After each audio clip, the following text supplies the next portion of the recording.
ಕನ್ನಡ ನಾಡು, ಇದು ಕನ್ನಡಿಗರ ನಾಡಿಮಿಡಿತ. ತುಂಗಭದ್ರಾ ಜಲಾಶಯದ ನೀರಿನ ಮಟ್ಟ ನಿಧಾನವಾಗಿ ಏರಿಕೆಯಾಗುತ್ತಿದ್ದು, ಭಾನುವಾರದ ವೇಳೆಗೆ ಜಲಾಶಯದಲ್ಲಿ 40.805 ಟಿಎಂಸಿ ನೀರು ಸಂಗ್ರಹವಾಗಿದೆ.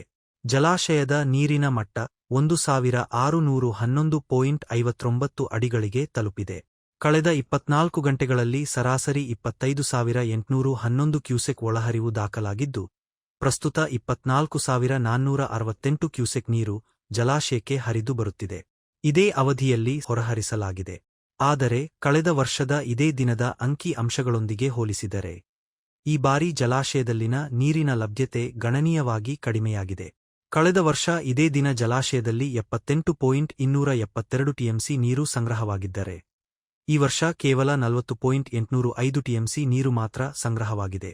ಮಳೆ ಕೊರತೆಯ ಪರಿಣಾಮ ಜಲಾಶಯದಲ್ಲಿ ನೀರಿನ ಸಂಗ್ರಹ ನಿರೀಕ್ಷಿತ ಮಟ್ಟ ತಲುಪದಿರುವುದು ರೈತರು ಹಾಗೂ ನೀರಾವರಿ ಅವಲಂಬಿತ ಪ್ರದೇಶಗಳಲ್ಲಿ ಆತಂಕ ಮೂಡಿಸಿದೆ.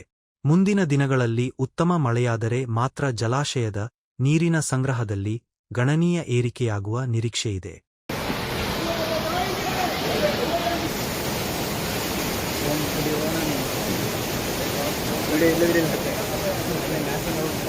ಸಮಗ್ರ ಸುದ್ದಿಗಳಿಗಾಗಿ ತಪ್ಪದೆ ನೋಡಿ ಕನ್ನಡ ನಾಡು ವಾಹಿನಿ. ಸಬ್ಸ್ಕ್ರೈಬ್ ಮಾಡಿಕೊಳ್ಳಲು ಕೂಡಲೇ ಪಕ್ಕದಲ್ಲಿ ಕಾಣುವ ಬೆಲ್ ಐಕಾನ್ ಕ್ಲಿಕ್ ಮಾಡಿ ನೋಟಿಫಿಕೇಶನ್ ಪಡೆಯಿರಿ.